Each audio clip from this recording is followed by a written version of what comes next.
Welcome to What is Going for new thought from the edge of Each week on Times flagship radio show, veteran broadcaster, author, and media consultant Sandie Sedgbeer conducts thought-provoking interviews with inspirational authors, artists, musicians, scientists, speakers, and filmmakers who are working at the point where spirituality and science meet consciousness at the very edge of Here is your host, Sandie Sedgbeer. Hello and welcome.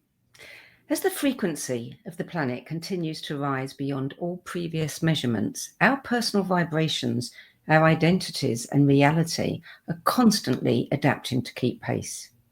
15 years ago, best-selling author Penny Peirce preempted this transformation in her award-winning book, Frequency, The Power of Personal Vibration, in which she described our move from the information age to the intuition age.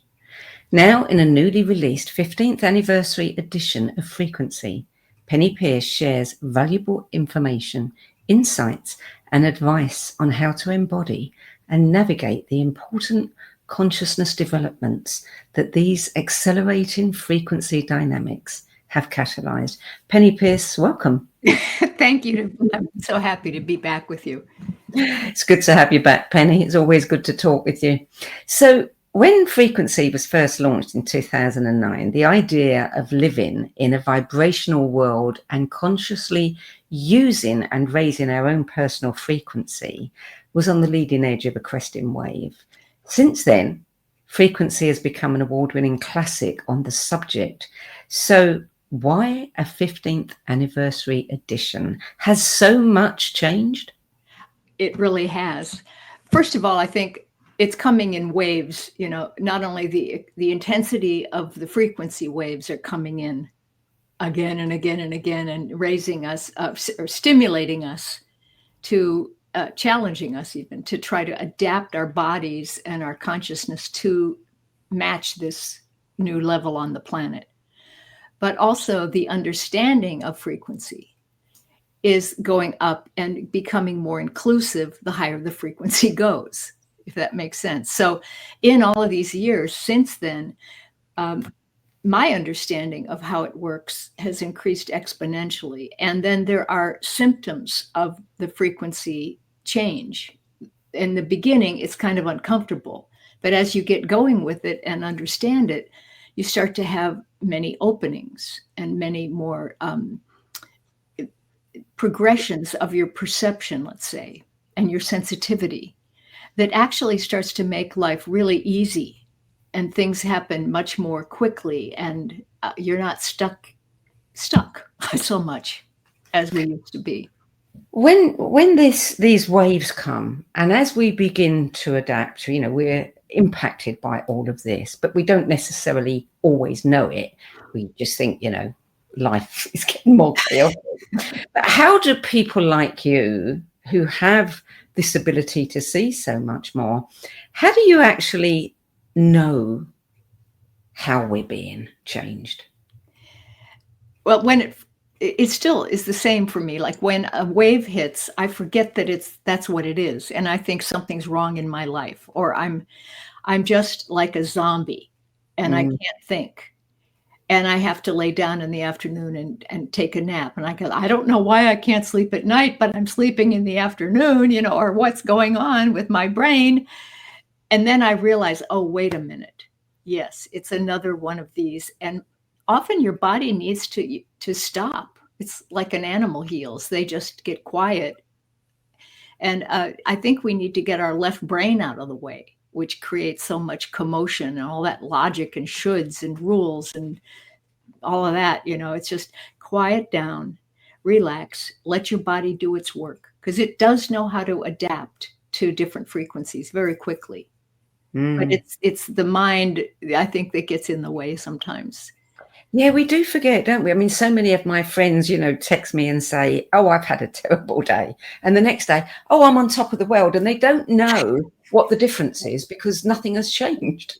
And it's true. And then part of after you adapt to the frequency and you don't even know really that's happened. It's like you said, you come out the next, I'm fine, you know, but then with me anyway, a sudden insight starts to come in, or a vision during the day where I was just sitting on my sofa and I saw my life review as though I had died, and I saw my entire life like a film strip, and all the events and all the people and everything was like in miniature. And I understood how perfectly engineered it all was. And I was like so fascinated with this. And then my voice said to me inside, well, I'm not that interested in it, really. It's like, okay, that's the story. It's a great story. Yeah. And I can use it and have fun with it. But it's not who I am. Yeah. And I suddenly just let go of my previous identity, which is a big symptom of these higher frequency shifts. And I didn't care. It was like, I'm me right now in this white hole pouring through in the moment, and I'm discovering what I'm discovering. And that's surprise is kind of the fun thing now. That's a really, really important point you made there, because we are so used to being, categorized, and especially by family, this is the way you always were. This is the way you're always going to be. I'm still that clumsy little 5-year-old that everybody used to pat on the head. People don't let you grow up. They don't let you change. They don't give you room for, evolving. Mm-hmm. And we don't give ourselves room. We still think that was me, but that's not me anymore. Right. Yeah. And it was me having a consciousness. I could see I had the same consciousness throughout, but I had a certain kind of mind that it had to filter through, but still the timeline was so interesting is that it just kept opening experiences like a pathway.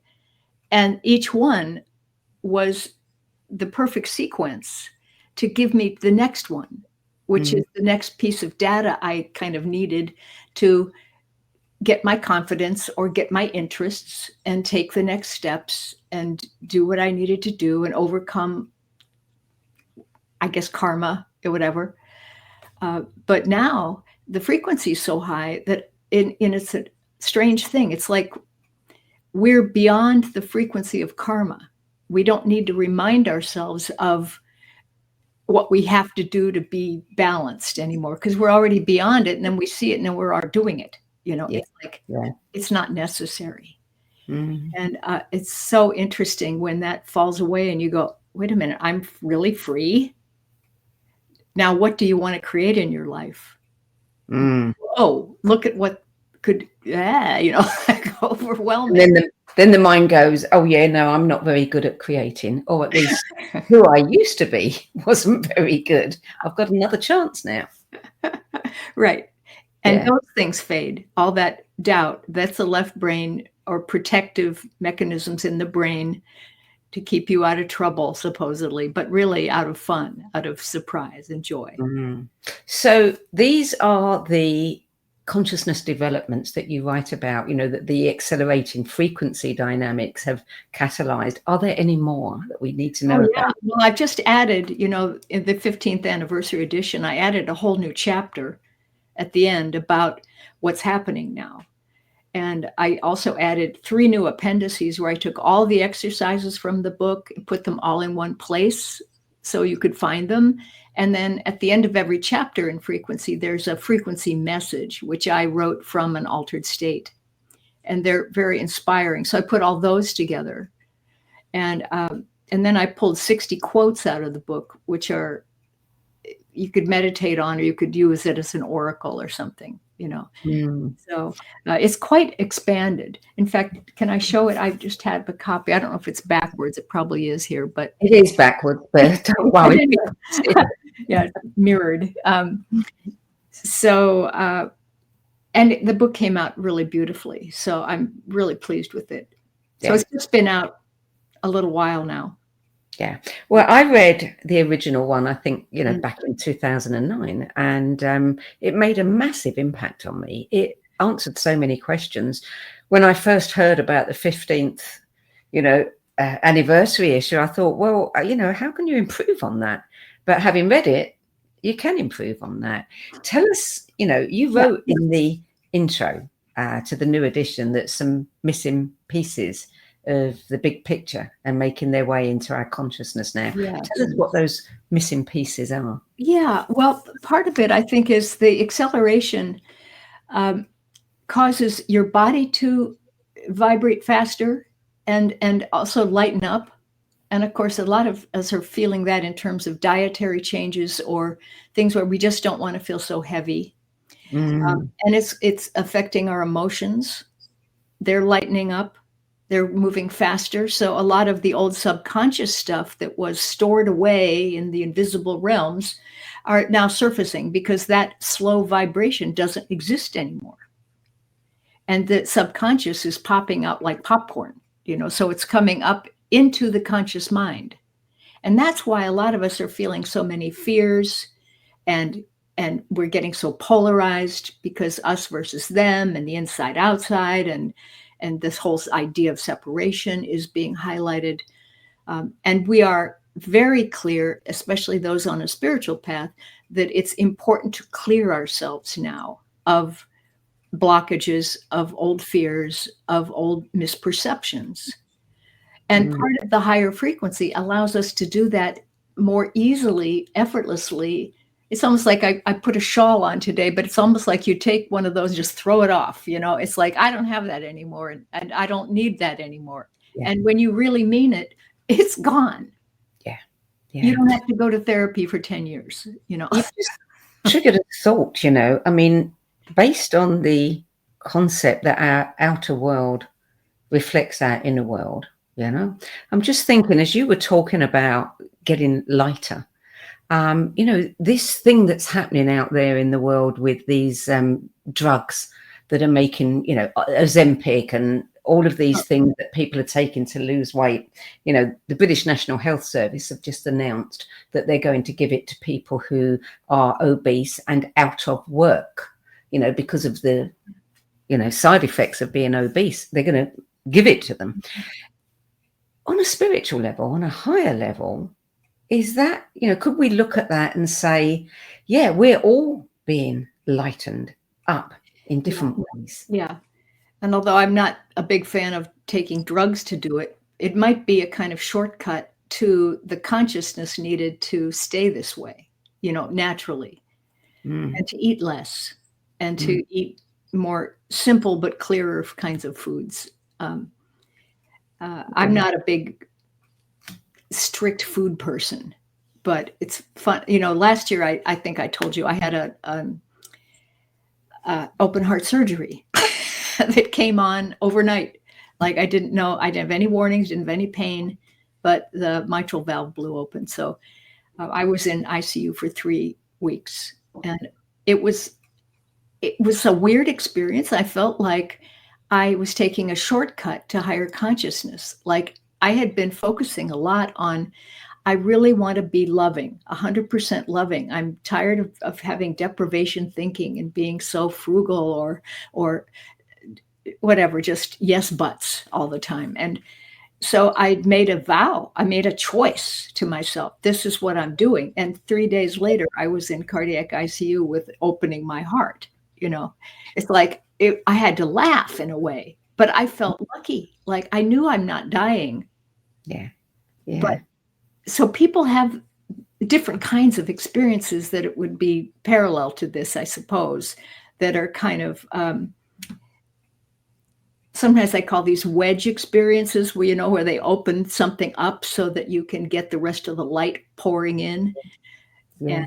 And then you digest it later and it comes in dribs and drabs so that you can integrate it and insights. And that's what part of this high frequency is all about, that we're getting these insights. And I can give you more of them as we go along. Okay. But yeah. In the first edition, you said that we needed new methods for navigating our move from the information age, to the intuition age.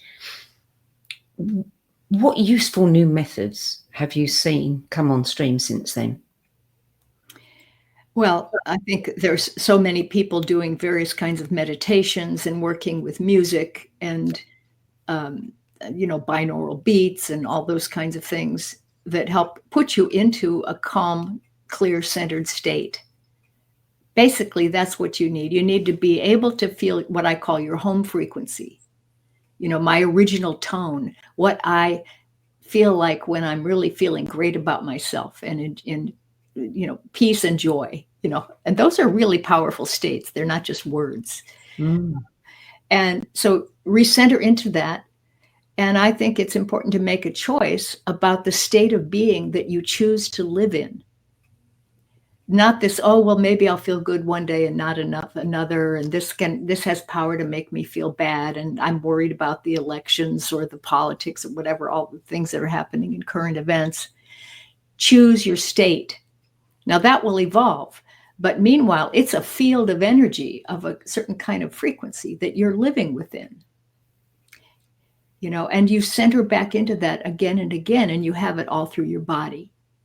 You can do chakra meditations. You can do, clean outs.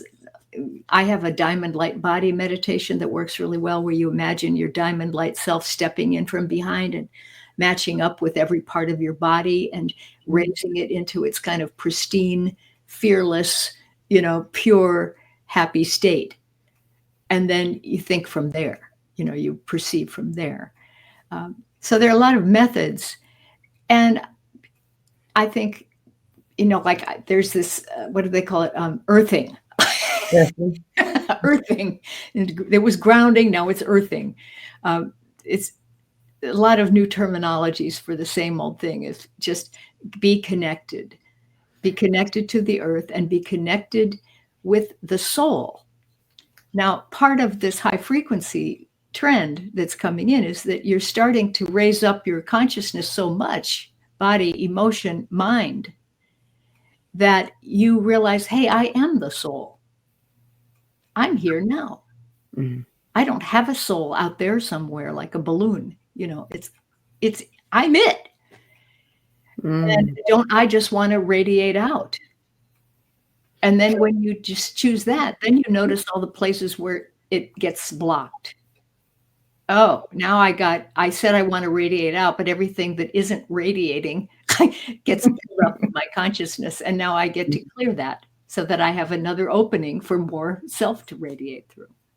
And the more you do that, the happier you get. And then the more synchronicities you get. And you can just pretty much ask or say what you'd like. And the whole collective of beings, including, I'm sure, trees and bugs and animals, all help you align to that and help things happen so that you can do it. It's like cooperative. As you're talking, you're reminding me, we tend to think of everything as being disconnected, oh, this is happening now. That's a trend over there. Grounding is now called earthing. I'm thinking about the renaissance of psychedelics, and you think, oh, that's just another. But actually, when you look at the bigger pattern, that too is connected. It's part of the tools kits that we're being shown that can help us. Yes. Well, in my early years, I did quite a bit of that, but never to get high. I always had this sense of it as a vision quest, and I didn't even know there was such a thing as a vision quest. But I would go off by myself and I'd draw or I'd do something, but I would find myself teaching myself in those experiences. And it was very important. It brought back a lot of my knowledge very quickly. And then you get to a point where you don't really need it because you can just like shift yourself right into the states. What about, there's an awful lot of people, it is a chaotic time, and, we're kind of like pinballs in a pinball machine. We're being bounced around all over the place on a daily basis. A lot of people are responding to that by withdrawing and, trying to protect themselves also against, the increase in energy that they sense but don't know what it is. That's right. And it is chaotic. That's why you have to have your home frequency and be very clear what that feels like for you, your best state. And it's different for everybody. Some people feel like playing with puppies, and mine sometimes felt like a pink Angora sweater or a melting butter or something, something. It's a texture and a quality. And then you put that all through your field. You have your big sphere, your ball, and that's your aura or your personal reality. And that's why I said choose your state and fill your whole sphere with that state. Live in it, practice it, saturate with it. And then all the chaos that's going on, you can allow it to go on within your sphere. But you can allow all kinds of frequencies in your sphere, but your personal active tracks of this grid that you live in is the way you want it to be. And then you allow all that disharmony to exist within your own harmony. And that way, I think we have a thing now, especially with the frequencies. I'm calling it kinesthetic telepathy. It's like you can radiate feeling states, tactile states of being, what something feels like diamond light. Mm.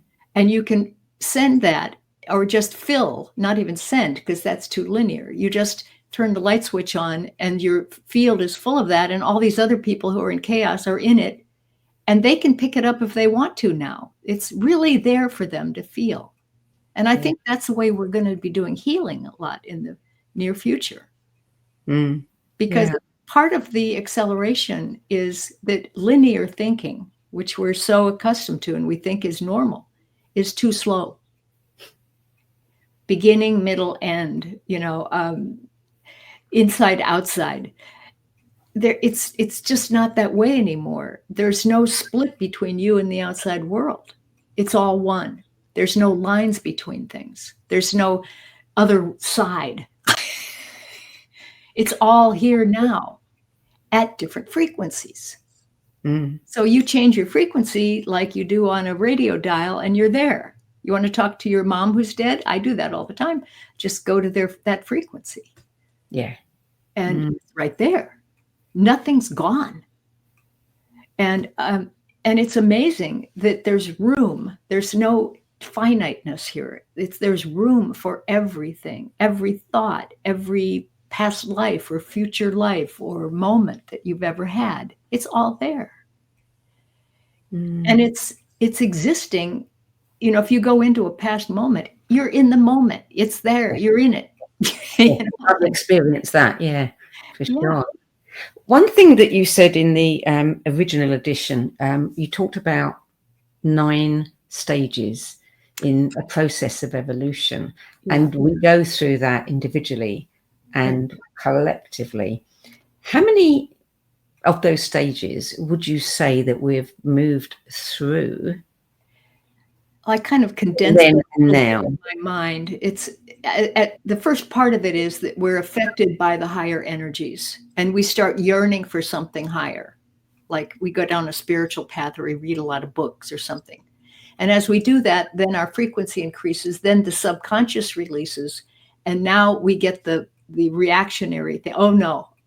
And to see this doesn't work, and we pull back in. But then that doesn't work. So then we open again.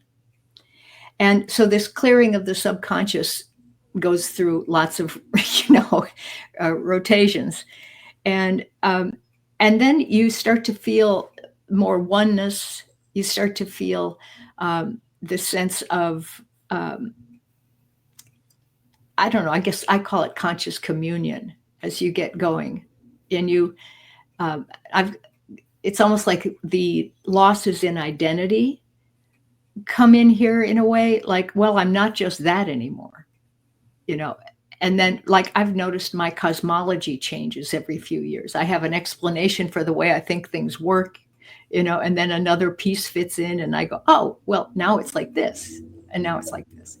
So that fluidity features in. But I think a lot of people are at the stage where the subconscious stuff is coming up and they're resisting it. They don't want to change. They're very attached to old beliefs and credos and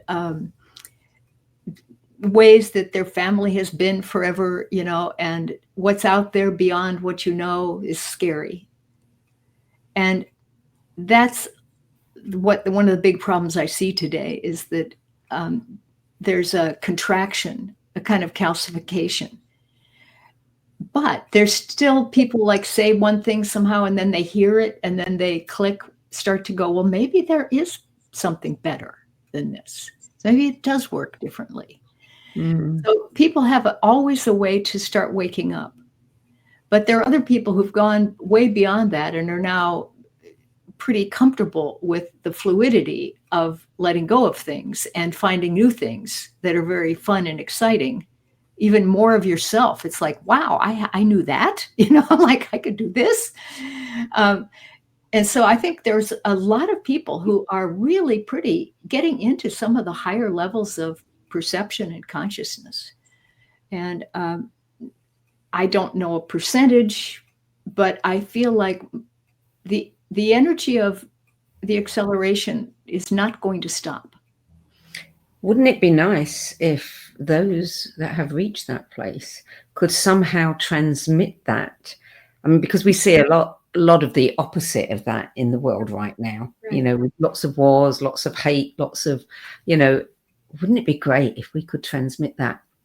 Well, we can. That's what I was saying. The tactile, telepathy is the sense that when you stay in your state and you expand your ball, that bubble around you, that's your personal sphere. But if you open it and expand it out and include and include and include and include more and more, even the whole world and all the beings, the high beings and the confused beings and whatever, and just like snap your fingers and say, this is the tone, this is the state I'm putting through the whole thing, and I'm holding it in love. I'm just holding that state, and it is going to go into and through everyone, and somehow they will know it and recognize it if they're ready. But I'm not adding fear and worry so that they pick up on that and say, see, I was right. I'm just not adding that into the field anymore. Yeah, more of us need to get together and do that. We're going to take a short break now. You're listening to What Is Going On. I'm Sandie Sedgbeer, and my guest today is author, clairvoyant, empath, and pioneer in the intuition development movement, Penny Peirce. And we're talking about her best-selling book, Frequency, The Power of Personal Vibration, which has just been released in an expanded 15th anniversary edition. We'll be back with more from Penny Peirce after this break. Stay tuned. Times TV. Hello, I'm Sandie Sedgbeer, host of Times flagship radio show, What Is Going On? And as an author, editor, and 13 times book judge who's read thousands of books and interviewed hundreds of authors, I'm constantly asked what's really worth reading and what's not. So I created the No BS Spiritual Book Club to help you save time and money by picking the brains of discerning names who have walked this path before you. There's no catch, no fees, and no BS, just an ever-growing library of 10 best spiritual book lists from some of your favourite authors and teachers, plus free book excerpts, audios, and video interviews with people like Don Miguel Ruiz Jr., David G., Lee Harris, Mark Nepo, and more. From well-known classics to hidden gems you've never heard of, it's the only no BS guide to the best spiritual books to enlighten your journey of self-discovery. So why not join the club? Get inspired and save money at the nobsspiritualbookclub.com.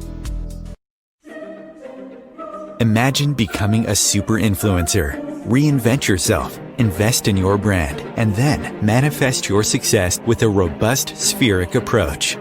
Times Media and Broadcasting offers a unique and multifaceted way to become the spiritual and conscious influencer you deserve to be by putting your message across our powerful platform with its proven record of integrity and excellence. Through our produced shows, Times offers the opportunity to become a social media TV personality, a radio show host, an Times magazine columnist, and a syndicated podcaster, all in one shot. By live streaming your show on Times TV and broadcasting it across the extensive Times radio and TV networks, you become more than a host. You become an ambassador and a force for positive change. Times. Open yourself to the possibilities. Everything that we do, we can do in a contemplative manner. Through the art of contemplation, you can use the gene keys in a really powerful way. Gene keys is basically the code book of life. In the gene keys, the book is made up of these 3 levels: shadows, gifts, and siddhis. And the journey is through those 3 levels, kind of unpicking of the shadow states, the releasing of the gifts, and then the embodying of this higher consciousness called the siddhi. And the siddhis are very exalted words. And it's not like we kind of suddenly are all these exalted Christ-like beings, but we have flashes and illuminations along the journey. And the more we get stuck into the journey, the more illumination comes to us, because the more we're releasing the light from in these codes inside our DNA. So all those revelations are inside us. So the contemplative way is the inner way.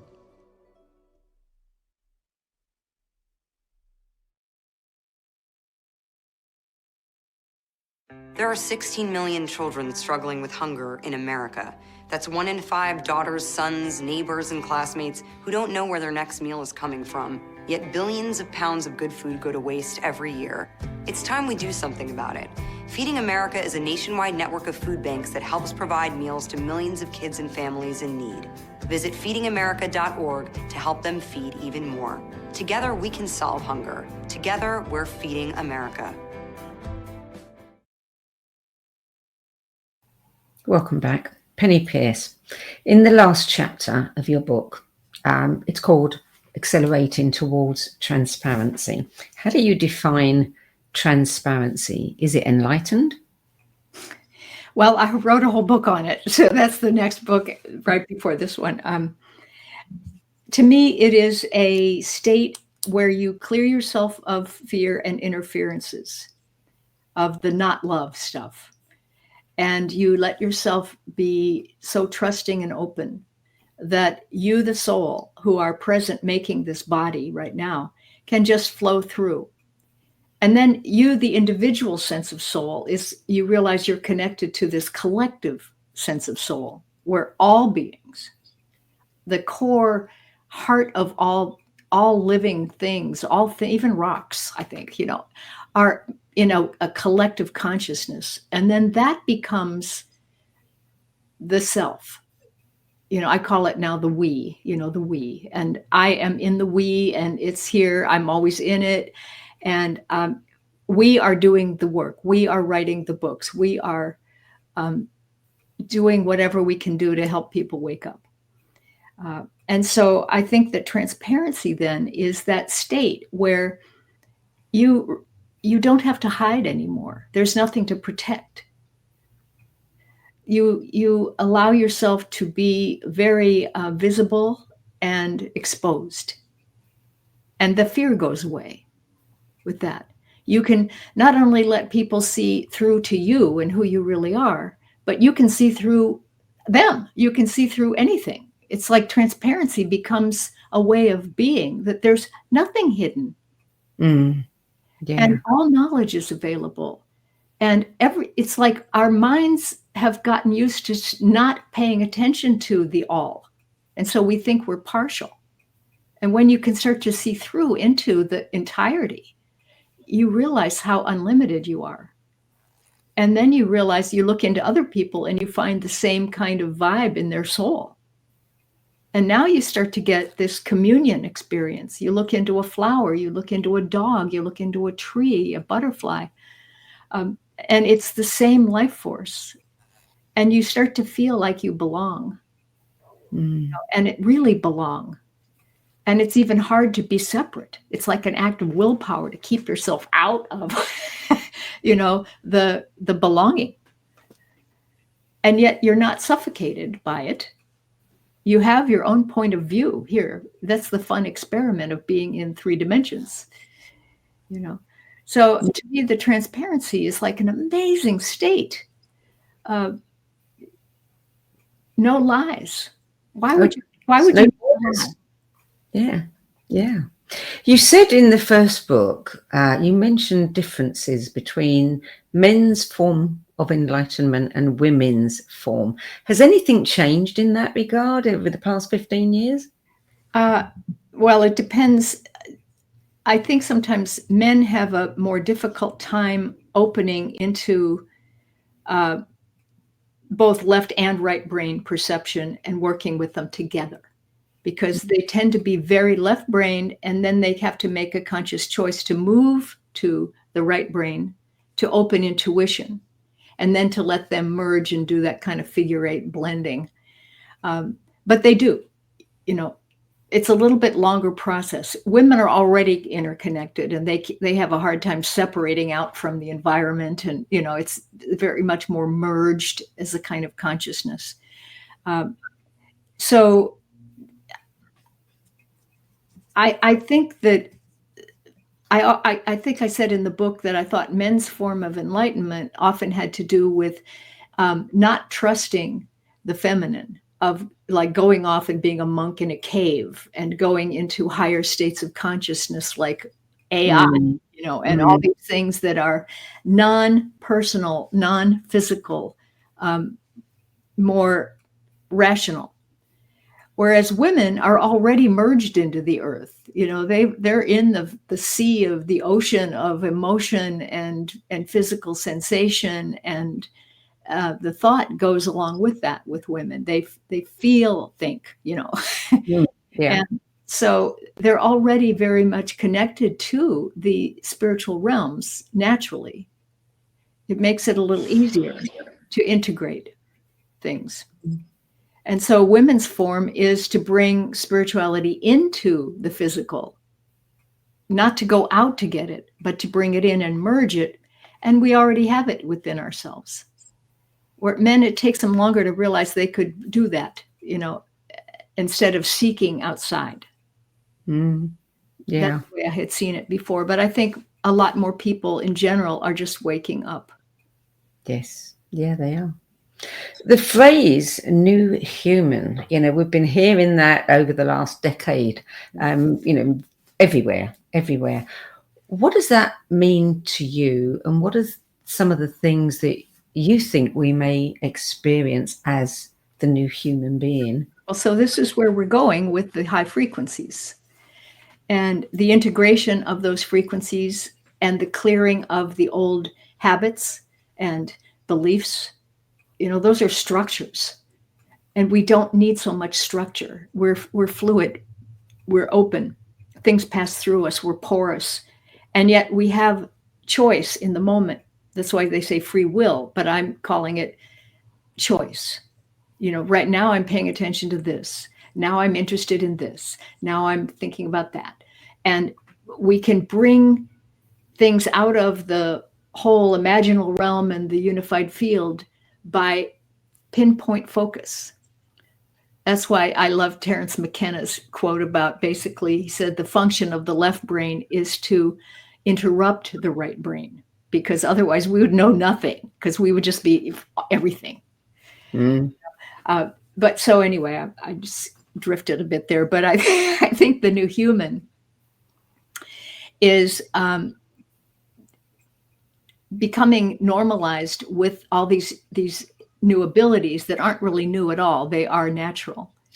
And part of that is, letting go of the identity, the small identity, to achieve the large identity. And so I'm a me and a we. I can shift my mind around and I can do what I want with it, but I am really at core a collective. And so the identity shifts are really important. I feel like we're almost like integrating all of our past lives and parallel lives. We have other beings alive now who come from our same soul group that are like could be me, my other myself, And then I think there's a growing ability now to have supernatural skills, which are now natural. I'm seeing a lot more of instantaneous healings, of things where it's like I had an older car, and I kept thinking I should upgrade this car. And but it's such a good car, and it really works fine, and I really like it. And then I had a guy pull out of a thing and whack me and wreck my car. I was fine. but the car was totaled, and it was like, okay, I guess I need to upgrade my car, like, I didn't really listen.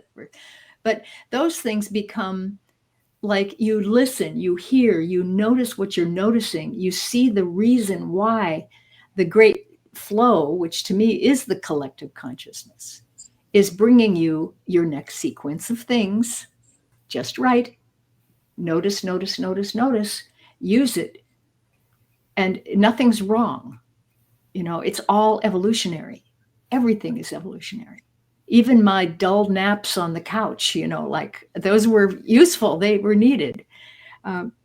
So part of it is that sense of trust, radical trust in yourself, in the connectedness, the fact that the spiritual realm is here with you now. It's not on the other side of a line. This picture is like so empowering, that you need something, you think about it, it comes.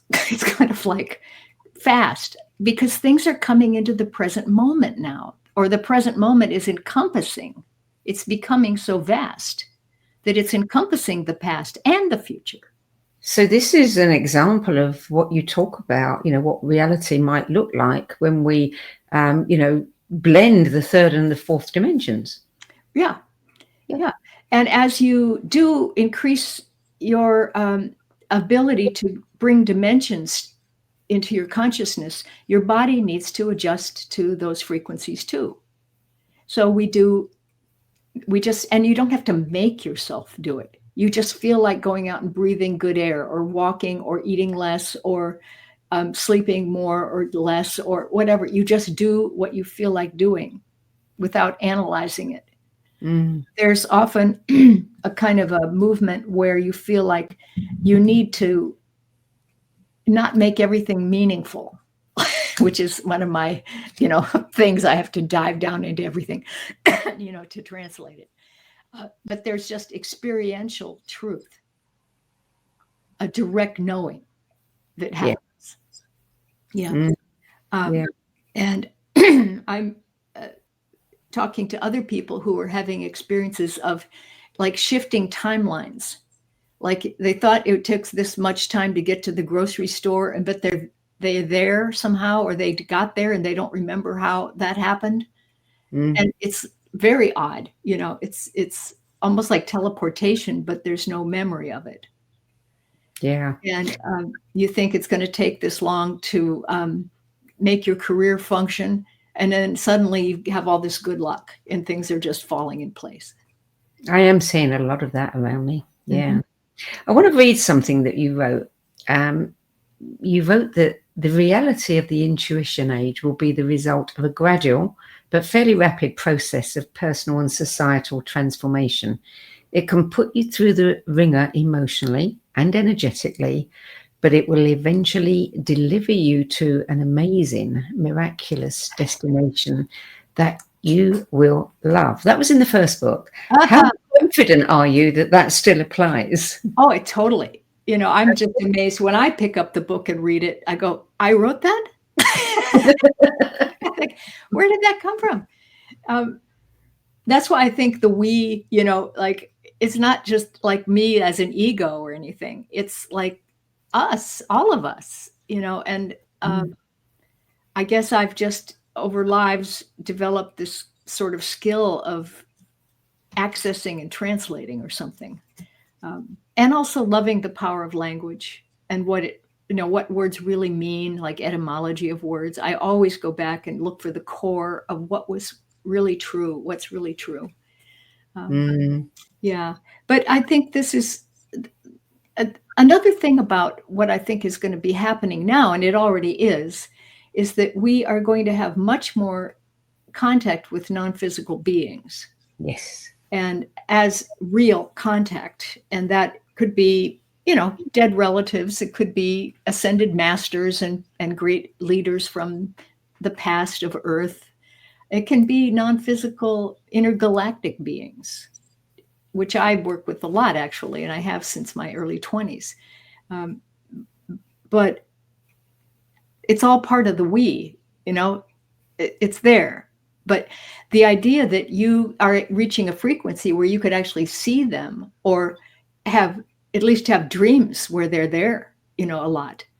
I don't think people took that seriously enough before.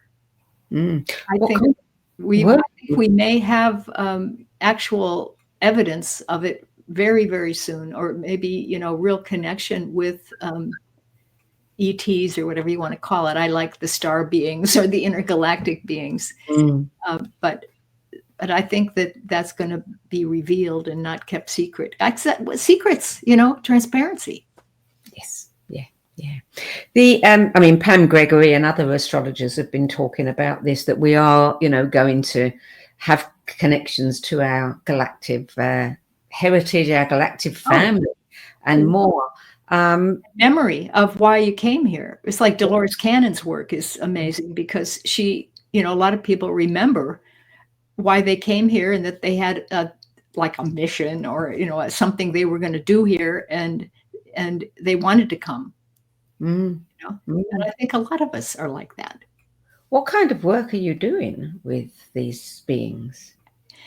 Well, in the early years, they would, it was periodic, and they would raise me up into a ship or something. And then one guy had a little tool that looked like a cell phone today, but it was back in the early 80s, I guess. I don't know when it was, and they were running it over my body. And I said, "What are you doing?" And they said, "Well, we're changing your vibration from yellow to green."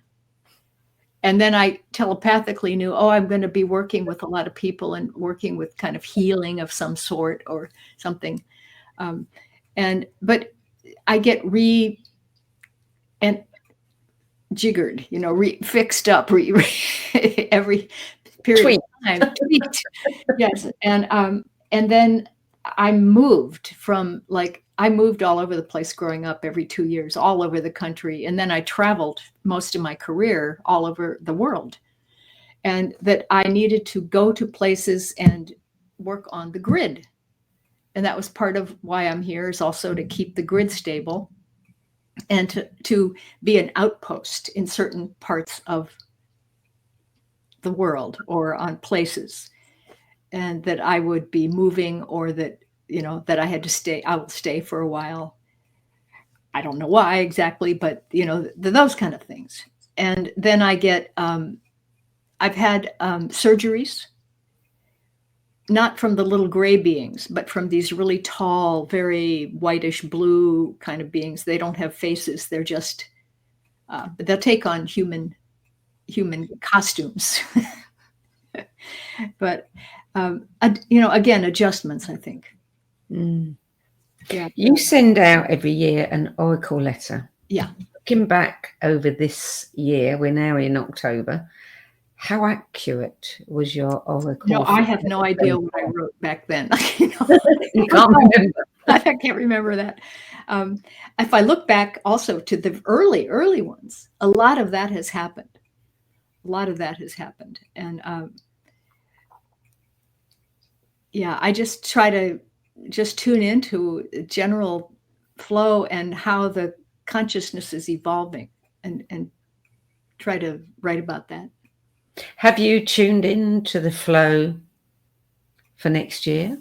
Because 2025 has been one of those years that people, point to and say, that's when things are going to happen. Well, it's going to be, this year's been a lot like that too. But I think we've really started this work of making a total shift, like who I was last year. I'm not that anymore. I'm different. And I've had a couple of really major, blowout openings, but peaceful, really oh, great. I'm in cardiac ICU for 3 weeks having my heart operated on. But those kind of things. And next year, I think, or 25, will be a continuation for a lot of people who haven't quite gotten there yet and are going to go through those kinds of openings and shifts. And then the other people that have already started in that are going to be integrating, and having all kinds of new skill sets and abilities come forth. I think we're going to see healers just really multiply and be able to do miraculous kinds of things. And I also think there's going to be a lot more innovation and a sense that a balance to the artificial intelligence. The technology piece is great, but without heart, it's a little dangerous. It's getting dangerous. Yeah. And I think that there will still be a need in some people's cultures for this war, like in the Middle East right now, where it's almost like you have to go through the very, very worst and hit bottom or lose your loved ones in order to get back to the heart. And I hate that. I hate that it has to go that far. And I don't think it really is necessary. I would like to see people get the idea that it's just not necessary to have Armageddon anymore. That's an old prophecy. Yeah. What can we possibly gain from killing each other? I think, unless we take it as a lesson. Right. Or vengeance, just having vengeance because we didn't get our way. Yeah. Because we need to let other people, all kinds of belief systems and people and colors and everything, live in our neighborhood, Yeah. Well, as you said earlier, we have to get used to, we're not that anymore. We don't have to do things the way that they've always been done. We can be different. If you really feel yourself, you'll sense that a lot of the things we've been carrying, we just dropped them. And, and maybe it's that we don't quite know what to do with the freedom at this point. Well, yeah. And fear is a powerful. It is. But you go back and think about children, they have no trouble drawing something on a piece of paper. They have, the whole picture comes out and they know it right away and they just go ahead and do it, pick up the red crayon, do some of that. Why aren't we allowing ourselves to just be as freely open to create anything? Start with one piece and go to the next one and then the next one and see what it turns out to be. You had another book that came out this year, and it was called Women Gone Wild. Yeah. Intuition, the Feminine Guide to Fearless Living. Right. You're the celebrity author. Yeah. It's an anthology. 25 women shared their stories about, intuition and how they've used it to overcome things. I love the title, Women Gone Wild. Actually, what is it, an anagram? It's like there are 4 volumes. So the first one came out last year. It's wealth, then intuition, then leadership, and then diversity. So there will be 2 more coming in the next 2 years.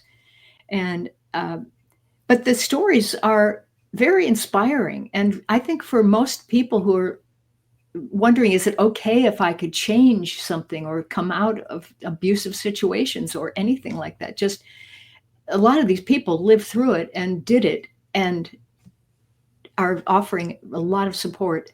So I think it's a great book for women. Well, we're almost out of time now. One last question. If you have any message to give to people, at whatever phase they're at right now, what might that be? Right. I think the very important thing is notice what you're noticing. It's you and the big you talking. There's a message. There's something there for you, and it's just right. And if it seems like a snag, and if it seems bad, it's only because there's something in you that is trying to get unsnagged. It's always the same, the inner and the outer. So nobody's doing anything to you. It's old memory or whatever it is, but you're clearing. And these are the way things come to you to realize what you're clearing or what your new gifts are. Yeah. You make it all sound so exciting, Penny.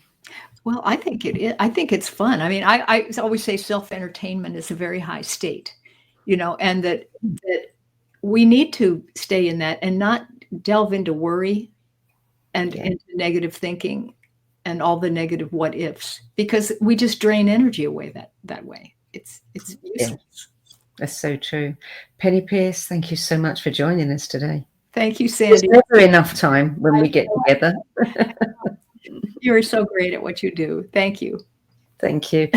15th anniversary edition of Frequency, The Power of Personal Vibration is published by Beyond Words Publishing.